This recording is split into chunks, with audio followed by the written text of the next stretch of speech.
भाग 5।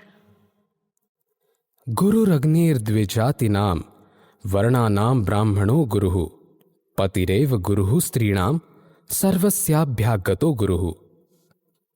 गुरु के विषय में चाणक्य कहते हैं कि ब्राह्मण, क्षत्रिय और वैश्य के लिए अग्नि ही गुरु के समान है। चूंकि ब्राह्मण चारों वर्णों द्वारा पूजनीय है, इसलिए वह सबका गुरु है। इस प्रकार स्त्रियों के लिए उनके पति ही परम पूजनीय देवता और गुरु हैं। लेकिन चाणक्य ने अतिथि को सभी के लिए सम्माननीय और पूजनीय कहा है। इस संदर्भ में वे तर्क देते हुए कहते हैं कि अतिथि केवल अतिथेय का कल्याण ही चाहता है, उसमें उसका कोई स्वार्थ निहित नहीं होता, इसलिए वह श्रेष्ठ है। यथा चतुर्भिः कनकं परीक्षते निघर्षणच्छेदन तापताड़नैः यथा चतुर्भिः पुरुषः परीक्षते त्यागेन शीलेन गुणेन कर्मणा।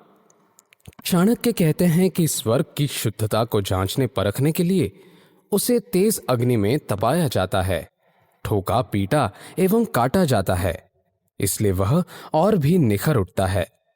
इसी प्रकार दान पुण्य, गुणशील, त्याग कर्म तथा आचरण द्वारा सात्विक मनुष्य को शुद्धता की कसौटी पर परखा जाता है। जो मनुष्य इन सभी गुणों से युक्त होता है, वह स्वर्ण की भांति दमक उठता है। तावत् भयेषु भेतव्यम यावत् भयमनागतम आगतम तु भयम दृष्ट्वा प्रहर्त व्यमशम क्या। संकट के समय बुद्धिमान व्यक्ति को क्या करना चाहिए?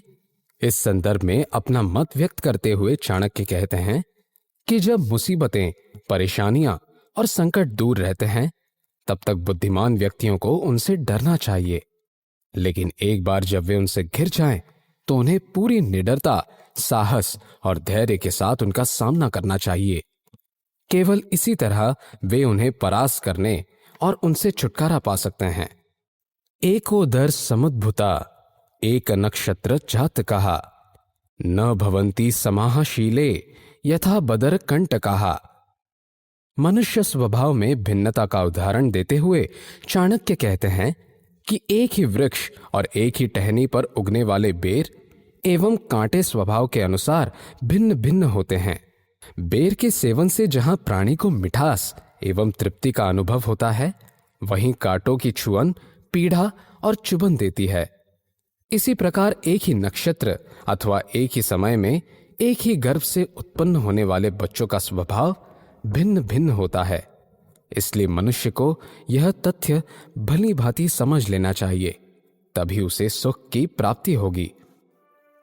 निःस्पृहो नाधिकारी स्यान्ना कामी मंडन प्रियः न विदग्धः प्रियं ब्रूयात् स्फुटवक्ता न वंचकः।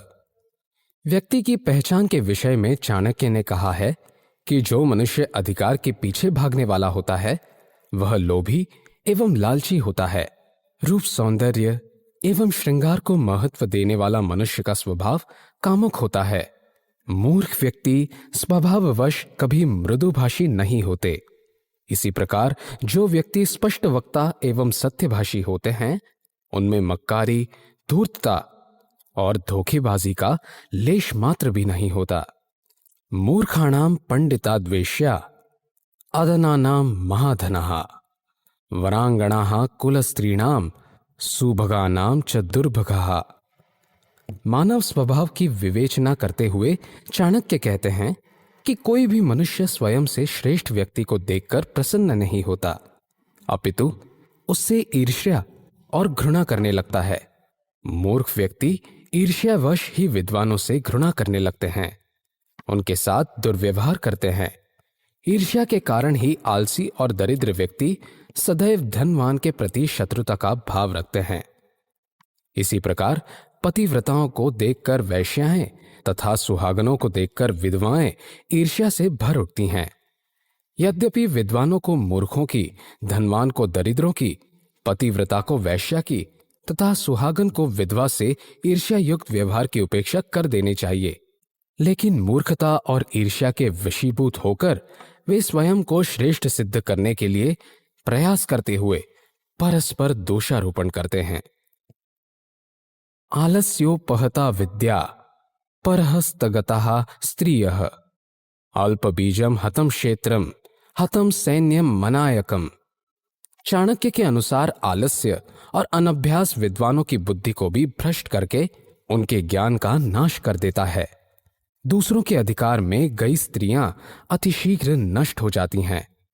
बीजों के अभाव या कमी के कारण फसल भरपूर नहीं होती।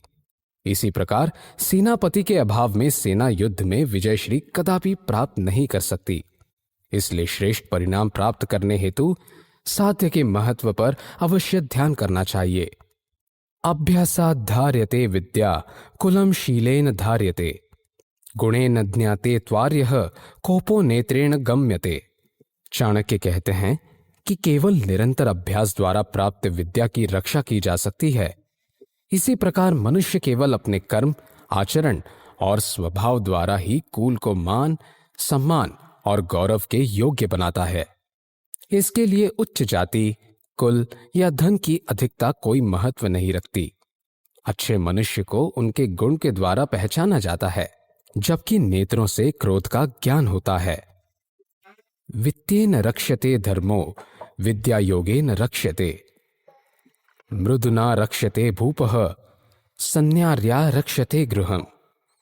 धन, योग, मृदुवाणी और पतिव्रता स्त्री के महत्व का वर्णन करते हुए चाणक्य ने कहा है कि धन द्वारा धर्म की रक्षा, योग द्वारा विद्या की रक्षा, मृदु और कोमल वाणी द्वारा राजा की रक्षा तथा पतिव्रता स्त्री द्वारा घर गृहस्थी की रक्षा होती है। इनके अभाव में धर्म, विद्या, राजा और घर परिवार कभी सुरक्षित नहीं रहते। अन्यथा वेद पांडित्यम शास्त्रम आचार मन्यथा अन्यथा कुवचः शांतम लोकाः क्लिश्यन्ति चान्यथा। वैदिक ज्ञान, शास्त्रों की श्रेष्ठता और सात्विक मनुष्यों की निंदा करने वाले मनुष्य लोक व परलोक में भयंकर दुख भोगते हैं। ऐसे मनुष्य न तो समाज में अपने लिए मान सम्मान प्राप्त कर पाते हैं और न ही मृत्यु के बाद उन्हें ईश्वर स्तुति का लाभ होता है। ऐसे लोगों की संगति करने वालों को भी समान रूप से दोषी होकर उपर्युक्त दुख भोगना पड़ता है। दारिद्र्य नाशनम दानम शीलम दुर्गति नाशनम अज्ञान नाशिनी प्रज्ञा भावना भयनाशिनी। इस श्लोक में दान, शील, ज्ञान और सद्भावना के संदर्भ में चाणक्य ने कहा है कि दान ही दरिद्रता को नष्ट करने का सशक्त साधन है। शील द्वारा दुर्गति और कष्टों का अंत होता है। ज्ञान मनुष्य की मूर्खता और अज्ञानता को समाप्त कर देता है, जबकि सद्भावना द्वारा मनुष्य के समस्त भय नष्ट हो जाते हैं। इसलिए सुखी जीवन हेतु मनुष्य का उपर्युक्त चारों गुणों को स्वयं में उत्पन्न करना चाहिए।